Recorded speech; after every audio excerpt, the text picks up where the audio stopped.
Matondo na balandi na biso ya Tata Ngunza TV. Tusengi bino susu matondo na bopesi biso ngonga. Ezao ya bino Kainda Mutombo Ganyembo Lumande.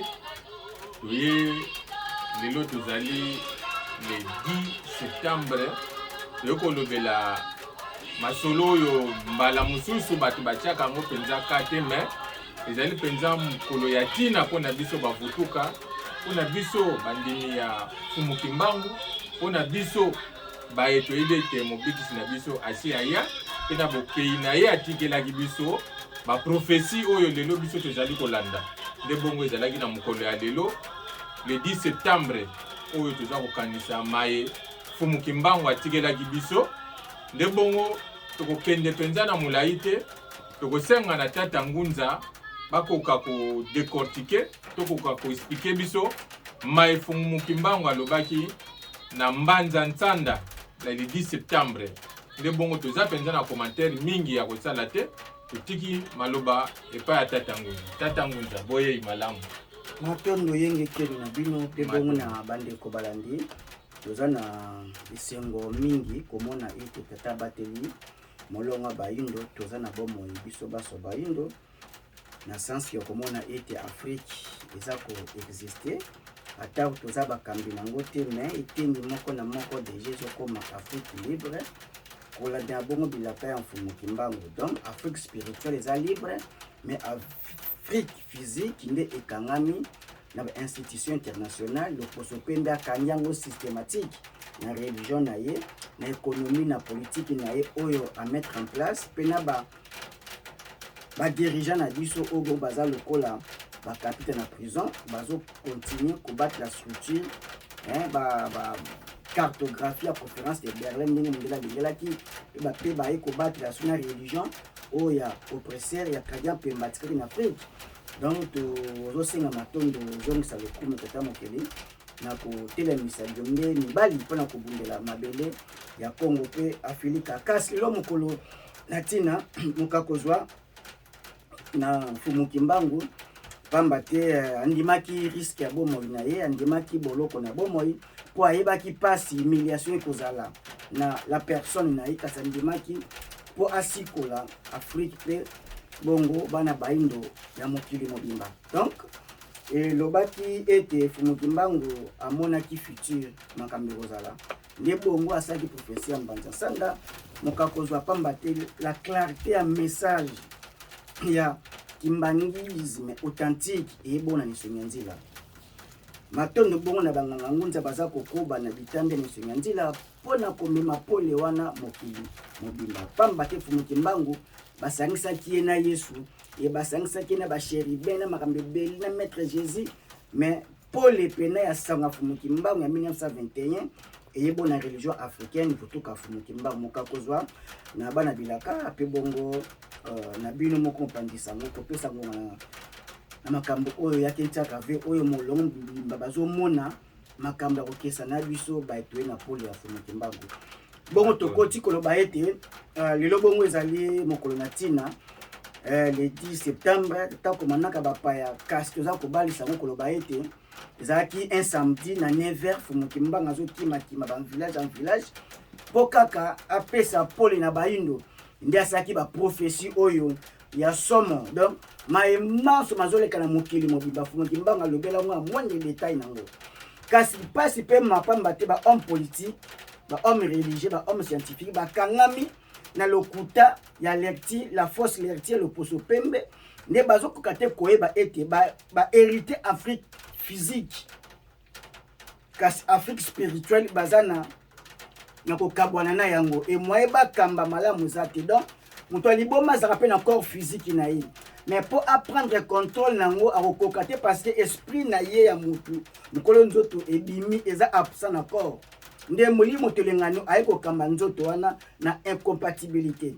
Donc il faut Afrique molimo ya Afrique spirituelle ezonga na ba dirigeant na biso po epie bandenge ko kamba Afrique physique o ba hérité yango nde bongo Fumu Kimbangu ba professeur ki ya soma makasi tozaka ne 6 avril kaka te o Fumu Kimbangu asaki bikamwa na nengwa ya tondo mais ya so ba date musu très symbolique o fumuki mbangu akokaki te koleka kaka bongo me apesaki ba prophétie mayema koya mayema kosalama pe maza kokokisama déjà na zaki na 1921 donc toi dans 102e année oyo fumuki mbangu apiaki bilaka tiaki bilaka okoki te kokamba mboka ekolo bato ya mboka na soki nano yebi ya prophétie to bilaka elakama mpona mabele wana te mpona na mboka wana te nde yango omona échec Afrique parce que bapesi mokongo na pouvoir ancestral bapesi mokongo na bangunza na baye oyo bana lecture exact ya baprophétie ya fumuki mbangu mpe balingi te koyeba basaka mpe na prophétie nini elobama na Congo mpe na Afrika donc eya na prophète moko ta prophétise na moni ebeteke fumuki mbangu na mokili azala te ni Jésus ni Bouddha ni Mahomet ni Krishna bayebanso balobi donc fumuki mbangu apesi badetail ya Congo ya Afrique mpe ya monde ndenge kitambola mais toluka koyeba yango mpe tozwa lecture exact mpo tokambama bolingi fumuki mbangu totiama na nsima ya prophétie mpo na réalisation nango positive po prophétie ekoki mpe kokokisama na bino na sens ya négatif ebeti bino oye bozula lipamboli nango bozwa baprécaution ya prophétie donc prophétie eza eloko ekoki kokokisama dimania di notre nde boza kozela yango te me yana batiamaka mpo bapesa lecture nango bapesa pole ya prophétie nango matondo mingi toza na makomi wana ya Mbanza Sanda bien que bandeko balandi mosusu bazwa chance ya dokima wana kasi esika banso balobela sanga fumuki mbangu na bandi bandeko banso baza na baprophétie yango ya fumuki mbangu nde bongo tozwaka mwa biteni pamba te ngonga za biso na tina makasi fumuki mbangu na 9h wana vraiment elongi ya kokanga azoloba me batie mingi na lopoto mpona kofacilite compréhension ya baye mingi bakambaki miteni ya Congo bazaki bongo bato ya bifalancé ye bongo alobi pena nini alobi car j'ai été envoyé pour libérer le peuple du Congo Kula Mikanu Maikongo et la race noire mondiale Kinzambi Zazo. L'homme noir deviendra blanc et l'homme blanc deviendra noir. Car les fondements spirituels et moraux tels que nous les connaissons aujourd'hui seront profondément ébranlés. Les guerres persisteront à travers le monde. Le Congo sera libre et l'Afrique aussi. Mais les décennies qui suivront la libération de l'Afrique, les indépendances nominales des années 60 seront terribles et atroces, car tous les premiers dirigeants de l'Afrique libre travailleront au bénéfice des Blancs. Un grand désordre spirituel et matériel s'installera. Les gouvernants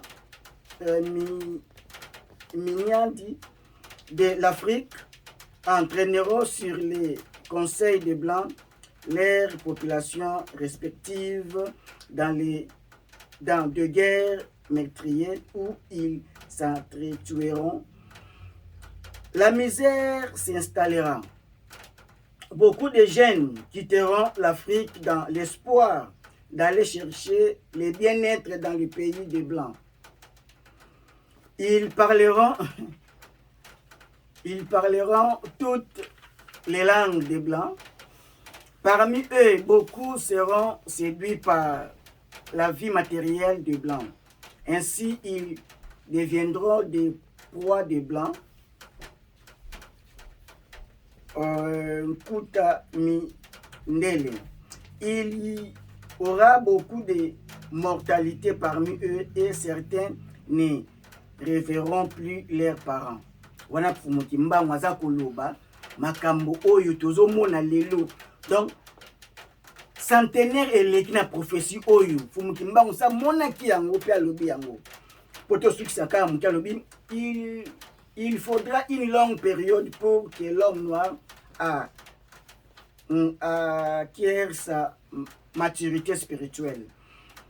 Celle-ci lui permettra d'acquérir son indépendance matérielle. Alors s'accomplira la troisième étape. Dans celle-ci naîtra un roi divin, Kwatulendo. Il viendra avec ses trois pouvoirs, pouvoir spirituel Kinzambi, pouvoir scientifique Mazao et pouvoir politique Kimayala. Donc ce qui en a pour Ngonga, dans toluka prophétie Oyozali et Yemoko Fumukimba Rosala représentant ya roi wana. Des ordres spirituels éco-installés. Il a fallu période de moulaï pour toute maturité spirituelle et qu'on peut savoir indépendance matérielle, physique. Donc, le biboy. Déjà, Moutou Pembe a recommandé Moutou Moindo dans le sens, il y a Bana Bandombe, Biso Banoir Tozaki méprisé, comme si tout ça qui est l'autre dans mon kili. Tout ça, la réunion se passe à la Biso. Lelo poso pembe pe lelo et komonisa masolo France, Europe, Occident veut dire ressources na baroz en Afrique. Donc barozanga matière première na kolamuka ya ba dirigeants africains déjà na Niger babimi déjà et Mali kutu na monoko na baro bazo boyango déjà.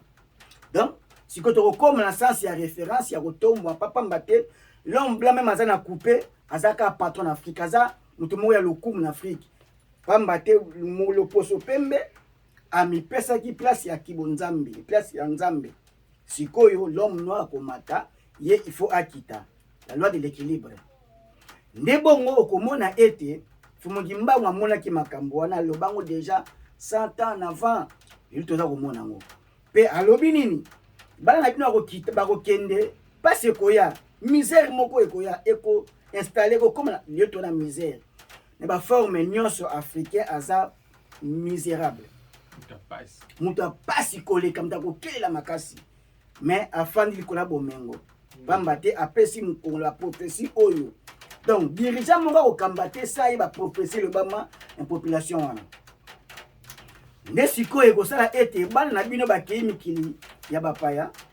Pona uluka bien être nzoka ba komi ba cible ingeta bakomi babiloko kozanga tina mingi bakotikala kuna bakozonga te bakoloba bino bapaya et lelo ezokokisa mille lelo tomoni yango mais loba na 1921 donc fumuki mbangu po mozina makambo oyo ekokisama nde sikoyo ye moka koya Kwatulendo po a remettre à l'ordre lolenge des ordres ekotaki homme politique akomi na ye azokamba mabela bakoko ma aboyi molimo bakoko ekamba mabele nango na compatibilité nda komi catholique ba catholiciser ba christianiser a commis christianiser tout le bila tabongo milef donc epesi incompatibilité na milieu bakoko pe kamba bo balonga nde bongo mbanja sande ezali moko ya date ya référence ya bilaka ya fumuki mbango ya Kwatulendo po ekokisamela biso donc toyeba ete tokamba na mulima fumuki mbango po bilaka wana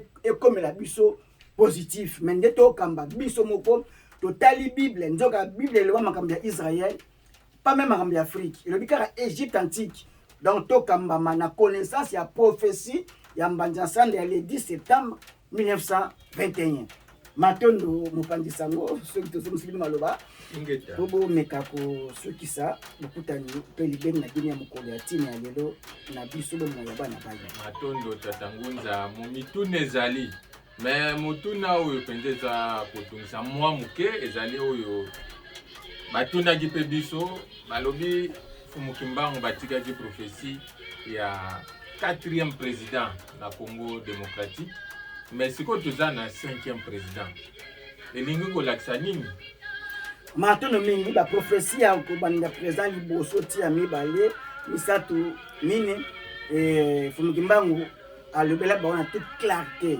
mais 5e aza penza na prophétie te balobeli penza yete na sens ya kolobela bien kokoma ya Fumoki Mbangu kasi Congo kosuka na 4e président et donc lelo to na 5e mais mupepe ya 4e ezokoba po akambi na batu ya 4e pe kombo ya 4e okoka te kolongwa donc ye moko bien regretaki libala ya 4e na 5e a regretter cela veut dire libala wana déjà spirituel ils ont zonga pe zali mais physique lokola ba terrain égoïste mutambezo benda kaka bra na ngambo na ye ndesele ko bakabona musuni mais bazo kamba kaka na mpeve na mupepe ya 4e ingeta vraiment tolingi kokende mulai te Tata Ngunza bakoma na sila commentaire ingeta ba question penza ezali mais na bandi ngonga ezo rattraper biso tokokoba yango tokokoba bo bitumisa te tokokoba vraiment parce que ba question ezebele mais pona lelo